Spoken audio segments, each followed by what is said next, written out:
Hello and very warm welcome to my dear students. In this lecture series of derivative, today we are starting with derivative of inverse trigonometric functions. Derivative of inverse trigonometric functions. So before I start with and I start teaching you what is a derivative of inverse trigonometric functions, it is time we learn what are inverse trigonometric functions. We have already studied trigonometric functions. The trigonometric functions are as follows: sine, cosine, which you also write cos, tan, cosec, sec, and cot. Now, here for this sine function, you need some angle. Sine function, all these trigonometric functions are defined for some angle. So, I may write here x, I can write here theta, alpha, gamma, whatever, but then in general we write x. So let me write all the angles as x: sine x, cos x, tan x, cosec x, sec x, cot x. These are trigonometric functions. These trigonometric functions are some specific mathematical rule.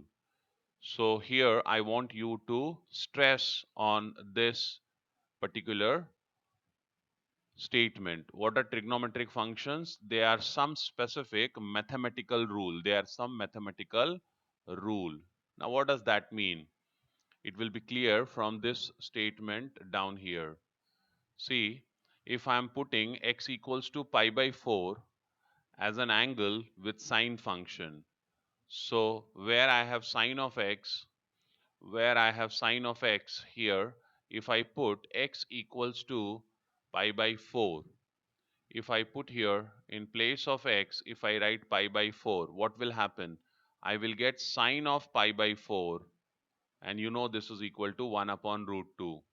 So this is mathematical rule. If I'm putting pi by 4 with sine, I will always get 1 upon root 2. On the other hand, if we put if we put x value pi by 3, if we put x value pi by 3 in sine of x with the sine function, then we will get sine pi by 3, and sine pi by 3, you know, it is root 3 by 2. So when you end up getting some value, it is just because of some mathematical rule. So what we can say is, hence for every real value of x, in sine of x, we will get unique value. See, getting unique value is the underlying law for a function. Every time you put some x value, you will get some unique value for that function.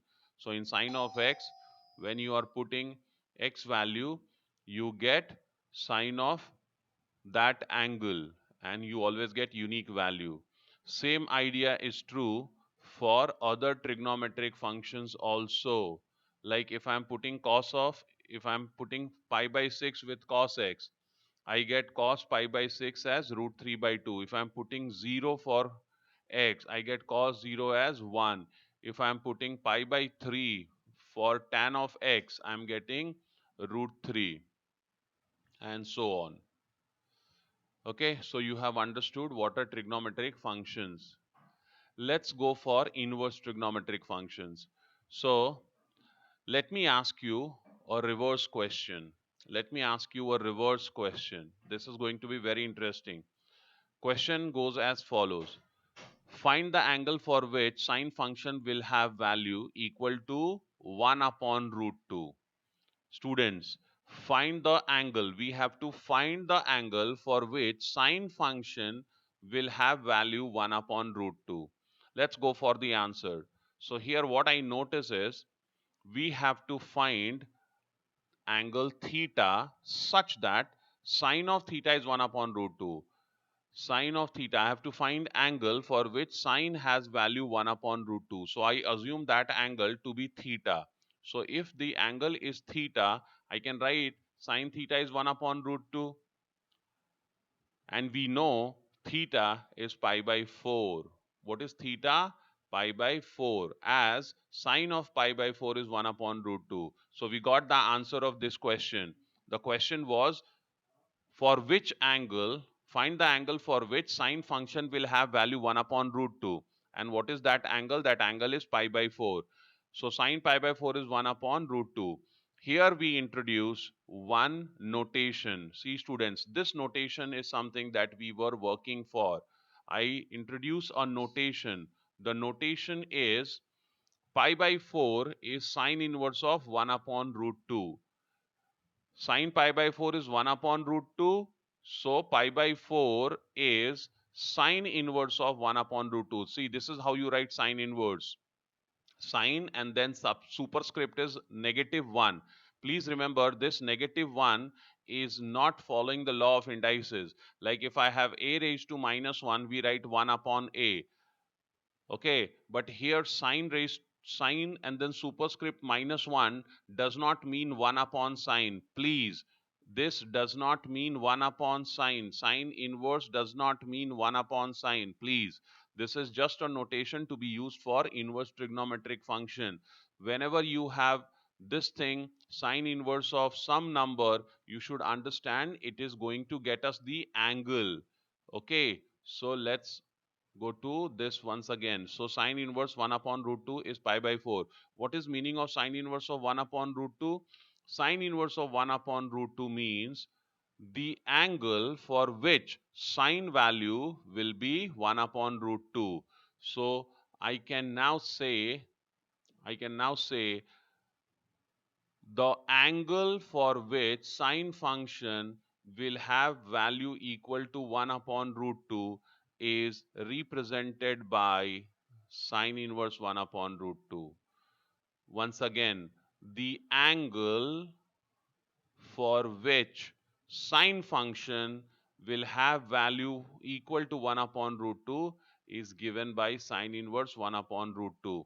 So let me write, if I ask you the angle for which sine value will have sine function will have value 1 upon 2, it will be sine inverse 1 upon 2. Next question, the angle for which sine function has value 1, sine inverse 1. The angle for which sine function will have value 0, sine inverse 0.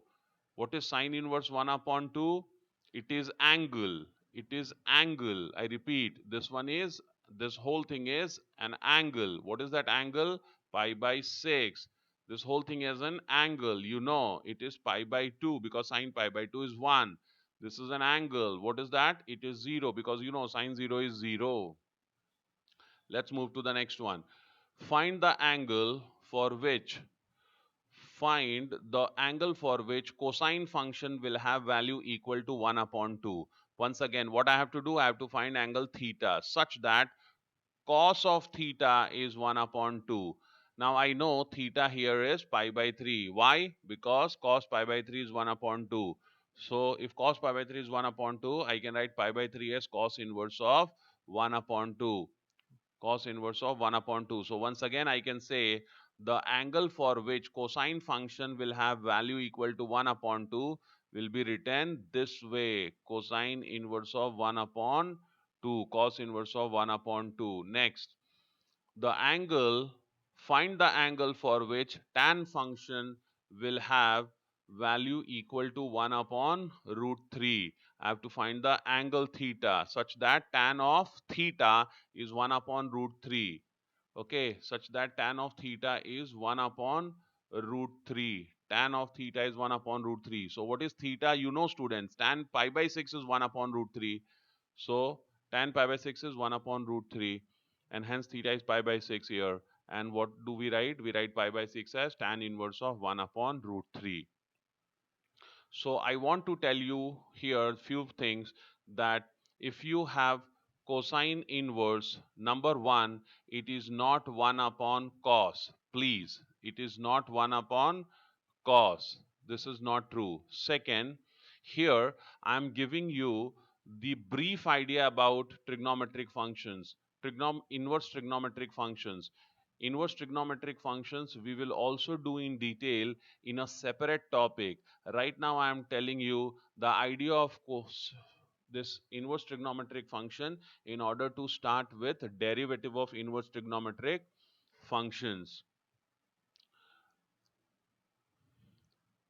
I hope you have understood inverse trigonometric functions.